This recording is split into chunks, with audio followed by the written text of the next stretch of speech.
Sachiburi there. I remember you. How have you been? How have you been there? Yes. It's been a long time. I've missed you. Uh, what's that? You you want to make some videos? Let's do that. Be in front of the police station getting lit. Welcome to Lamario's channel. Good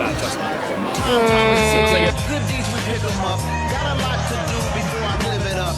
In search of people, person, prosper.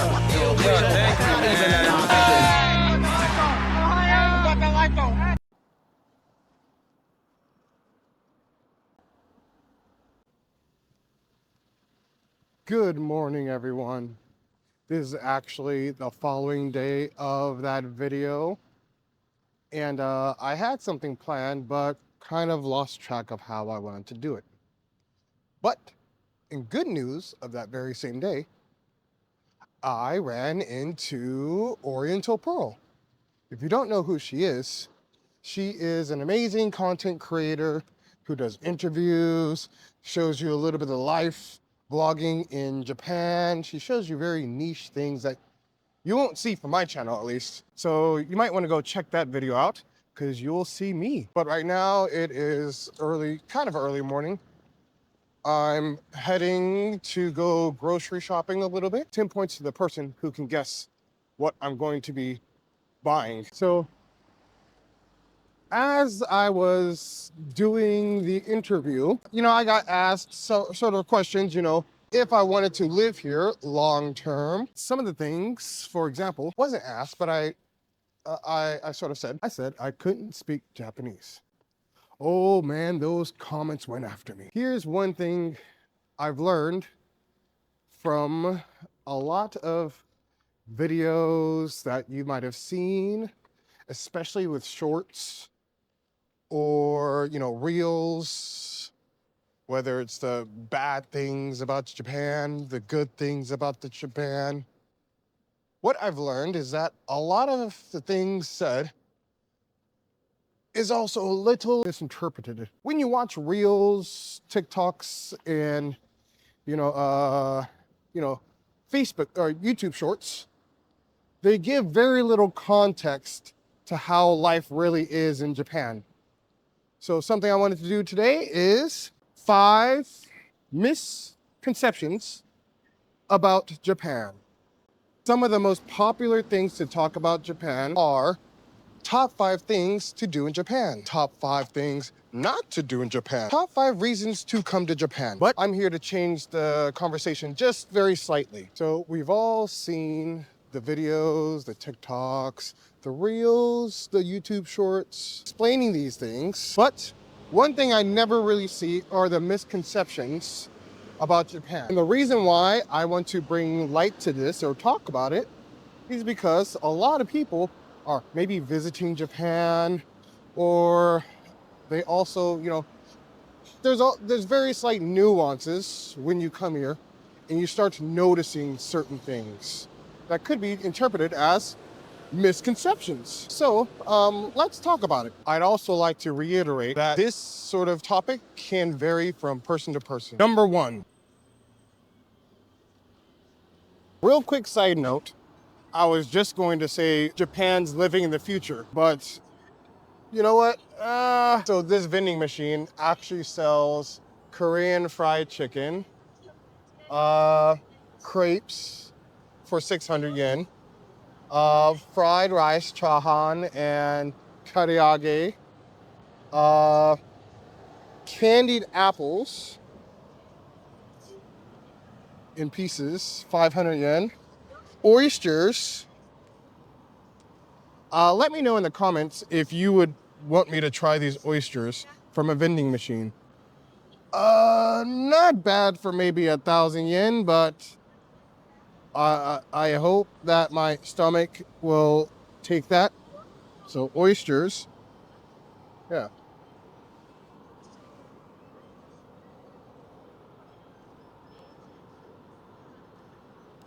Yeah, comment down below if you want me to try some of the food from this vending machine.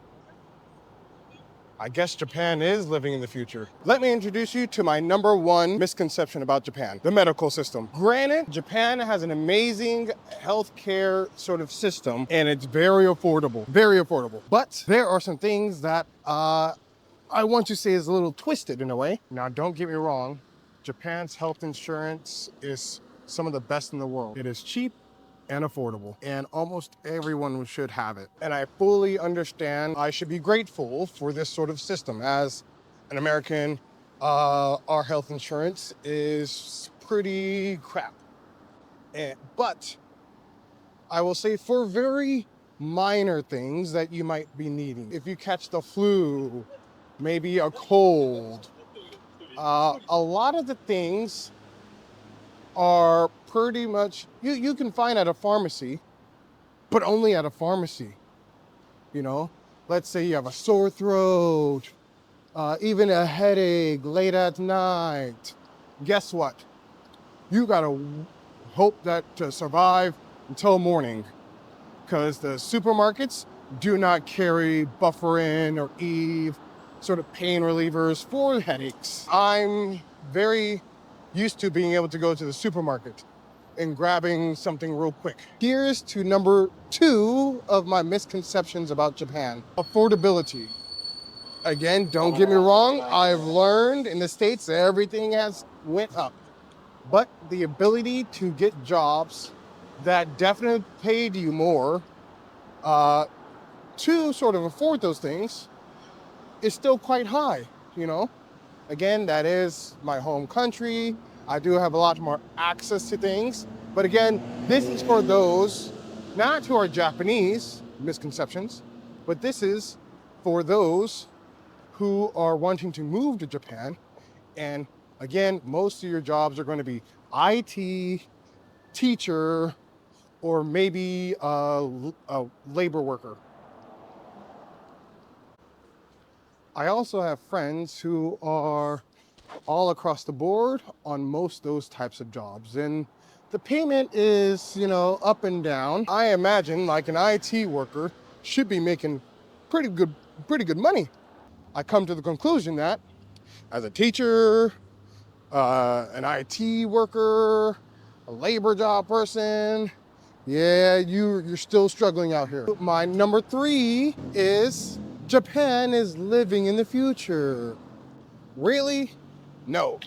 Just because Japan has sort of, you know, used bidets to clean yourself off for the toilets, or I seen a video recently of someone just at 7-Eleven where they have sort of a self-checkout where although they have a worker ringing up your stuff, you don't give the money to them, you put the money in the machine. You might as well do what Lawson does and do a self-checkout. Same thing, and sometimes you will need those workers. But it's not like any other country has done the same thing. There are a lot of things in Japan that are still pretty archaic. They still use fax machines, and even the banks have difficult times dealing with paperwork. Japan's living in the future. As someone who got stuck with a cash card instead of a debit card. And if you want a sort of debit card, they force you into getting a sort of credit card. Now, one thing for me is that I don't like about using credit, granted, I should be using it as an adult, but sometimes I just want to use my money that I made, that I earned, without having to force, you know, myself to use a credit card, you know, for the money that I did not earn, that I'll have to pay back. One thing I don't like doing is paying people back. I don't want to pay the bank back, just give me the money that I have. But yeah, cash cards are stupid. Yeah, a lot of companies are still forced to use a lot of paperwork stuff, which means, you know, a lot of paper shredding, uselessness, things like that. You might have seen at Gusto, they might have robots roaming around serving you. Sure, that's futuristic, but necessary? No, not really. It's not like you have to tip the waiter or waitress anyways. My number 2 misconception about Japan is the one I usually argue the most, and that is the unwritten rules of Japan. Now, there are a lot of unwritten rules, the things that most people, especially on the internet, start to complain about. Not complain, but they see certain videos that, especially those reels or the sort of, shorts that you'll see without context or anything like that. But there'll be certain things that they'll see a foreigner do, which is granted still terrible. Don't do it, especially those, I'm not, and again, I'm not talking about the stupid ones where it's clearly in violation of, just being ignorant and stupid. I'm not talking about those. Those people can, fuck off, right? Those people shouldn't even come to Japan and are only using Japan as a backdrop. If you're one of those people who wants to use Japan as a backdrop for your stupidity and your content, then see yourself out the door. For the small minor things, people will say, oh, I know the rules. One of the rules is don't talk on the phone on the train. Yes, don't talk on the phone on the train is an unwritten rule. But what I also what I also ponder, especially because I teach adults, I ask them, what's the difference between talking on the phone where you hear only one-sided conversation rather than a full-blown conversation between two people or three people or a group of salarymen talking right next to each other? It's still pretty loud and I hear all of that under my headphones. And even they don't know the answer. It's sort of a stupid rule, it's meant for people to be quiet, but yeah, a lot of times they will not say anything to the group of salary people talking to each other. You'll see maybe the rule of, hey, in Tokyo, you must stand on the left side of the escalator. Don't hog up both sides standing there. No, I mean, granted, I'd wish that everyone did the same thing and stayed on one side of the escalator, but nah, I've seen Japanese do it too. And again, no one's gonna record them and make it a big issue. Again, you try to follow the rules as a foreigner, as best as you can. But again, you will never be Japanese. You will never know all these little social intricates. You will never be able to read the room. And you just try to do the best you can. But people like to blast it on the internet like it's only foreigners who do this. That is the biggest misconception I have seen living in Japan. And I wish I could call it out, but you know what? I actually don't care when Japanese do it, and I don't really care if foreigners do it. As long as you're just not in my way. As long as you're just not standing there menacingly in my way, then we're fine. You'll see videos of again, those stupid foreigners who are rolling around the street of Shibuya Crossing, and people tend to forget about the Japanese YouTuber who decided to put a big ass bed in the middle of the street. Yeah, and people forgot about that, right? Yeah, I thought so. Again, don't do it. I don't condone it. And it's a stupid idea. But understand that, people will just do stupid things. It's not like a foreigner thing. It's not like, yeah, I'm definitely lost. I'm not gonna lie. A lot of the rules, people tend to break. And again, social rules, unwritten rules. And I notice these things, whether I'll see like an old person eating on the train. And what's crazy is that I'll even ask students, hey, is eating on the train an unwritten rule about Japan? Is that something we should not do? Don't eat on the train. They're like, huh? You can. No, it's all right. You're allowed to. Interesting vending machines. This is sort of yogurt pudding, the pudding shake or pudding drink. It's pretty good. This is interesting. You know, I don't know what this is actually. Huh. It's a lot more. It's 700, so it might be some sort of figure or of some sort. Oh no, maybe I can get it later. Creamy latte, not too bad, not too bad. Safeguard, pretty good sports drink, if I don't say so myself. And the basic stuff.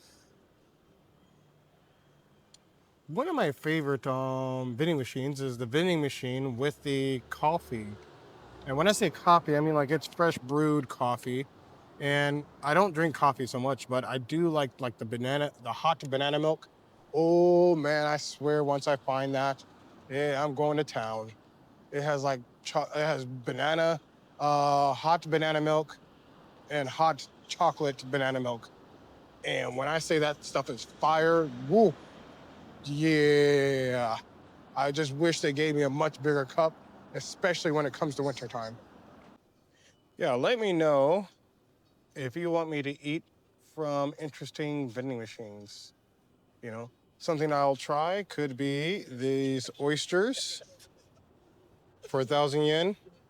I hope that I don't die, so I'm gonna take a lot of medicine beforehand, probably. If you want me to try this Korean style chicken, you know, or if you want me to try fried rice, I'll definitely probably try this as well.